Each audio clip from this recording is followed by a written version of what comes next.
And we're going to do 6 to do. So what does a stopwatch even have to do with anything? Maybe you can explain this, because I don't get it. You look beautiful, sweetie.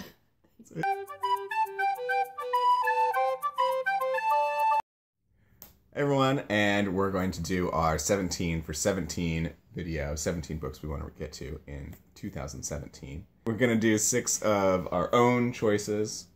No, 7. 7 of our own choices. 1 challenge book for each other. And then 1 joint book between us. Right. I can math, I swear. I do it for the job. And so our joint book that we want to read is Bram Stoker's Dracula. We both put this on our TBR at one point last year, and neither of us got to it.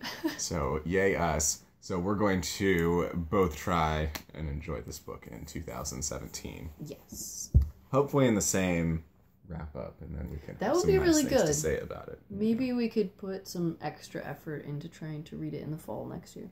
Yeah, we could read it to each other. And to the children. Sitting. Oh, perfect. Yeah, absolutely.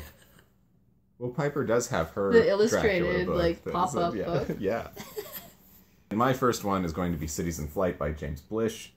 This is a collection of stories of his that all make one big story. This is one of the last few monsters that are left on my list. That's what my selections today had a lot to do with, is just their length and being on the list. So, James Blish, Cities in Flight is mine, first one, in no particular order. Yeah, mine aren't in order either, but my first one is Promise of Blood by McClellan, and this is one of my newest acquired books, but I'm very excited to get to this. This is a new bloody fantasy, I think, military fantasy. I just know it's about an armed coup and killing a king and then trying to rebuild an empire, I guess. And it sounds awesome.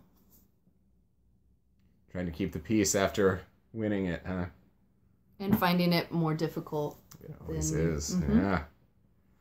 All right, my next one is To Your Scattered Bodies Go by Philip Joseph Farmer, or Jose? Jose?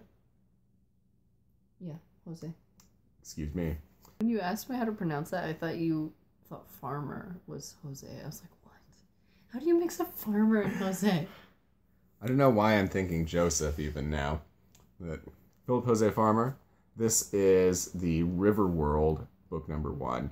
I know Sci-Fi Channel's done a couple of miniseries of this, but it's about where people go when they die, so it's this kind of river world with a river in it, and there's people from history that are there. I think Emperor Nero from Rome is the antagonist of it, and there's a whole nother level of it, I think maybe aliens or something like that. I don't know, it'll be interesting to get to. Heard a lot about it.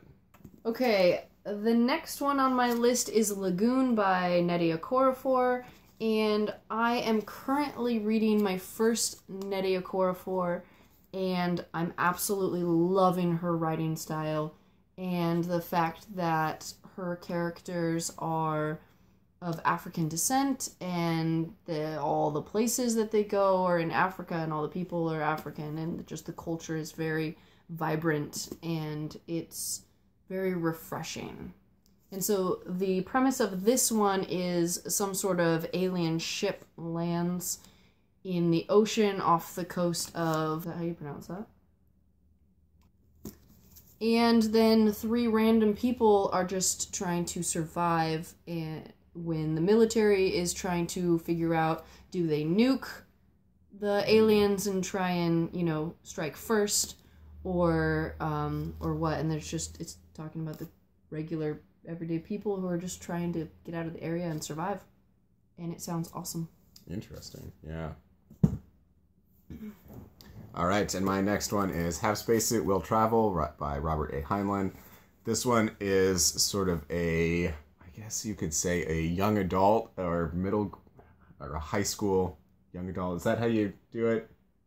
Young adults, high school, or... Yeah, that would be young adult. I think it wasn't a genre at the time that this was written, but it's about a high school student, and he wins a spacesuit in a science fair, and he goes on an adventure, taking him all the way to Pluto. And I've heard good things about this story from a lot of sci-fi authors themselves. Connie Willis, who I read her book Doomsday Book recently, said that this was her introduction to science fiction, and it's what got her very much interested in the genre. So high praise, because I recently gained a lot of appreciation for her as an author. That's fantastic. Oh. I know I rated your shelves because there was a few things that I wanted to read off yours. This is Brave New World by Aldous Huxley. And I have wanted to read this for a while now and just haven't got around to it. And I don't even remember what it's about, except for it's like a distant future where everyone's addicted to painkillers and they just are supposed to be happy all the time. Sort of. It's they all have a constant supply of essentially a quick-acting antidepressant. So, or more, yeah. So if they feel any kind of feelings of like sadness or anger or anything like that, they just pop them. It's like, don't want that happening. It's supposed to be very thought-provoking and make you really reconsider your view of the world today. So I am very intrigued to get into that. I'm excited for you. Mm-hmm. All right, and my next one, this is another monster one I want to get to or knock off my list here, and it's Ilium by Dan Simmons. This is a lesser known of his. He's mostly known for the Hyperion series. But this one is, I don't know.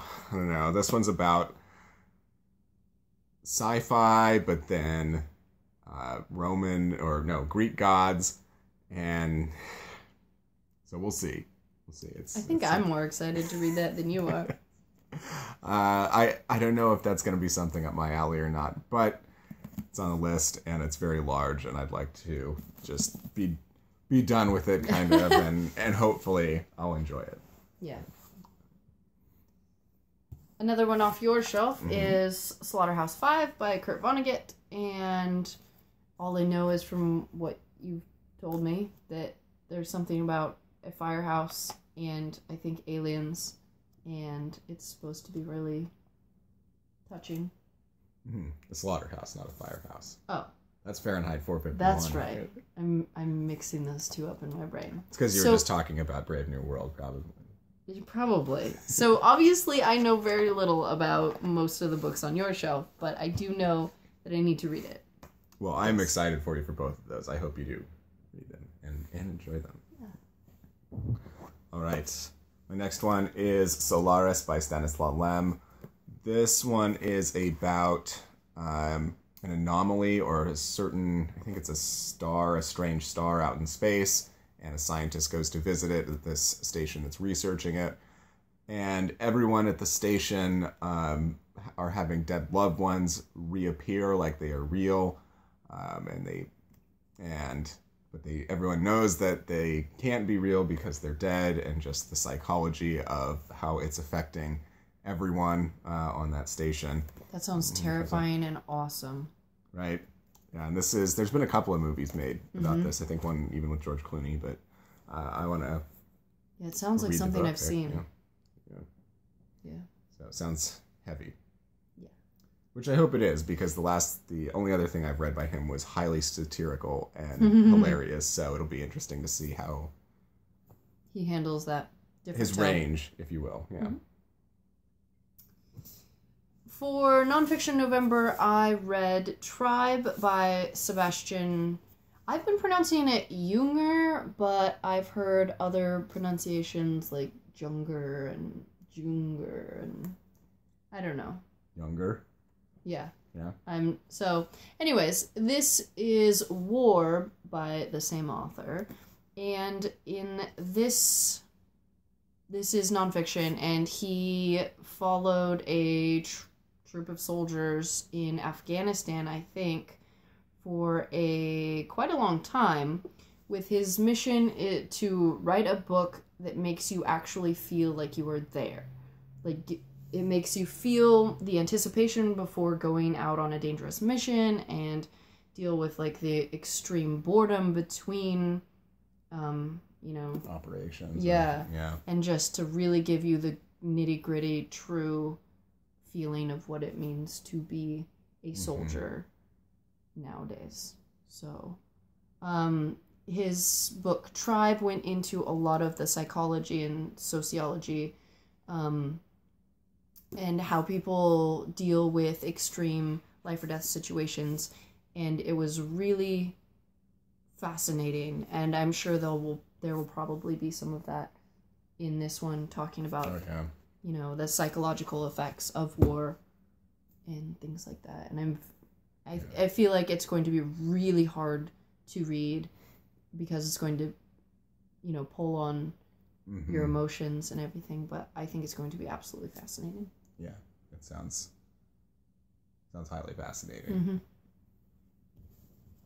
All right. This is my next one, Revelation Space by Alastair Reynolds, and this is about a group of human scientists that are going to research a civilization, an alien civilization that they ascended to the point of being spacefaring and then just completely disappeared. That's about all I know about it, but I have heard great things about Alastair Reynolds, so I'm very excited to get to this one, and this is another one of my longer ones that, well, it's not too long, it's about 600 pages, that I'm wanting to knock off the list, but I'm actually a lot more excited about this one than I am about Ilium. So. My next one that I have is also a nonfiction, and this is Stubborn Twig by Lauren Kessler, and this is the subtitle or whatever is 3 Generations in the Life of a Japanese American Family, and the first generation that it talks about in this book is about a woman who traveled from Japan across the other Oregon Trail, is how they say it, across the Pacific Ocean, and immigrated to Oregon, and we live in Oregon. And so it has a lot of references to Oregon and the history as it goes through 3 generations of a Japanese immigrant family. And so it sounds really good. That's very interesting, because my great-grandmother immigrated from Japan to Hawaii, and then my grandmother was born in Hawaii and now lives in Oregon here. So, yeah. All right, and my last one for me of my picks is Greg Bear's Eon. I've never read any Greg Bear. Rachel from Colonnati read Moving Mars recently, I believe, by him. And she didn't like it too much, but she did say that this is more of his better work, and it's the only one of his on the list right now. And it's actually fairly high up. So he didn't write the Mars trilogy? No, that's Kim Stanley Robinson. Oh, okay. Yeah. So this one is very physics-based, I hear. So that's fascinating. Yeah, another one of the longer ones that I want to go off. And then another author that I haven't actually read yet. So it'll be good to dip into something new. I think he's written a lot, though, He's written a lot, yeah. I think he actually even read a few, or wrote some Foundation novels that apparently the famous sci-fi authors have, taken a turn writing continuations of the Foundation books. So, I know he's got a large section at the used bookstore. My last one for myself is a book that I've been putting off because I haven't been in the right mood. But this is Nevernight by Jay Kristoff, and this is a young adult fantasy about a young girl who I think is trained as an assassin. And that's really all I know about this, and I want to keep it that way. I really don't want to know a lot.